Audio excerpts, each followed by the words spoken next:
பெண்கள்லாம் ஒன்னா சேர்ந்தோம். கொஞ்ச நேரம் ஆடி பாடி வேடிக்கை பொழுது கழிச்சோம். உனக்கு பெண்கள் துணை கிடைச்சிட்டா போதுமே, உடனே என்ன மறந்துடுவிய? அடே அப்பா, ஒரு 10 நிமிஷம் உங்க கூட இல்லன்னா உங்களுக்கு இவ்வளவு கோவம் வந்துடுதே. சரி சரி போ, போய் அவங்க கூடவே விளையாடு. இனிமே உங்க கூட இருக்கேன், கோச்சுக்காதீங்க. ஒண்ணும் பேசாது. அப்போ நீங்க கோவமாவே இருங்க, நான் அப்புறமா வந்து பேசிக்கிறேன். இரு, எங்க போற? சும்மா வேடிக்கையா பேசுனேன். சுந்தரி, குளிர்ச்சியா வீசுற தென்றல் காற்று, உருண்டோடி வரும் அலைகளின் அழகு, நிம்மதியான கடற்கரை, இதையெல்லாம் பார்க்கும்போது நாம 2 பேரும் எப்பவுமே இப்படி புதுமண தம்பதிகளாகவே இருக்க கூடாதான்னு தோணுது. சுந்தரி. ரமணி, என்னடா அது? சாரி மாமா, காலையில கடல் ஸ்நானம் பண்ணேன், சளி பிடிச்சிருச்சு. வர மாமா. ரமணி, இத்தனை நாள் எங்கடா போயிருந்த? சுந்தரி, குளிர்ச்சியான தென்றல் காற்று, உருண்டோடி வரும் அலையினுடைய அழகு, நிம்மதியான கடற்கரை, இதையெல்லாம் பார்க்கும்போது நாம 2 பேரும் என்னைக்குமே இப்படி புதுமண தம்பதியா இருக்க கூடாதான்னு தோணுது. சீமாண்டு, என்னடா உளர்ற? நான் ஒண்ணும் வளரல.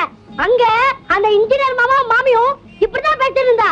இந்த காலத்து மனுஷாளுக்கு குழந்தையோட வச்சுட்டு என்ன பேசுறதுன்னு புரியறதில்லை. சுந்தரி, கல்யாணி, நாம 2 பேரும் இந்த கன்னியாகுமரி கடற்கரையில உட்கார்ந்து பேசிட்டு இருக்கிறத பாக்குறச்ச, கல்யாணம் ஆன புதுசுல மெட்ராஸ் மெரினா பீச்ல உட்கார்ந்து நேரம் போறது தெரியாம பேசிட்டு இருப்போமே, அது எனக்கு இப்ப ஞாபகம் வருது. அடா அடா அடா, அது பொன்னான காலமோ இன்னும்.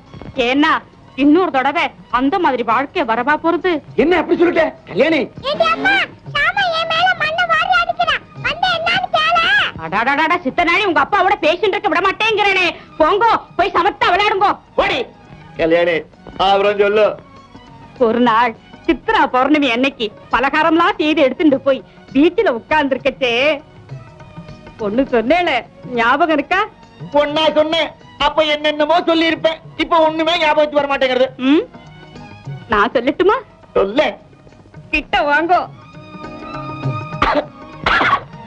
அப்பா, என்னை சச்சு கல்லெடுத்து அடிக்கிறா. அடிக்கட்டும், நல்லா அடிக்கட்டும். என்ன சொல்றேன்? இதுகள் இந்த ஜென்மத்தில் நம்ம நிம்மதியா பேச விடாது. வாங்கோ.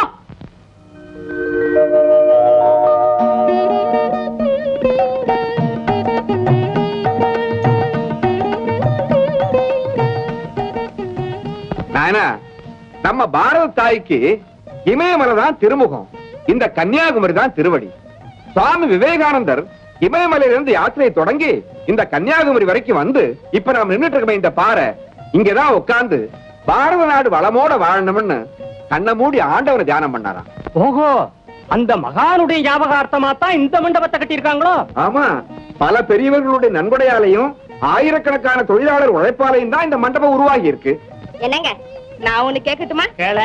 இந்த ஊர்ல தங்குமால தந்தத்துல சீப்பெல்லாம் ரொம்ப சல்லீசா விக்கிறாங்க, நாம போய் வாங்கிட்டு வரலாமா? கேட்டீங்களா? நாம எவ்வளவு உயர்ந்த இடத்துல நிக்கிறோம், இவ எங்க கீழே போயிட்டா பாத்தீங்களா? பெண்கள் சில பொருள்களை வாங்கணும்னு விரும்பிட்டாங்கன்னா அவங்க அதையே தான் நினைச்சிட்டு இருப்பாங்க. நீங்க வாங்கம்மா, உங்களுக்கு என்ன வேணுமோ நான் வாங்கி தர்றேன். பணத்தை எடுங்களேன். பெரியவங்களோட பேசிக்கிட்டு இருக்கல, குறுக்க பேசாத, இருக்கிறத வச்சு வாங்கிக்க. நீ பணத்தை எடுக்க மாட்டீங்களா?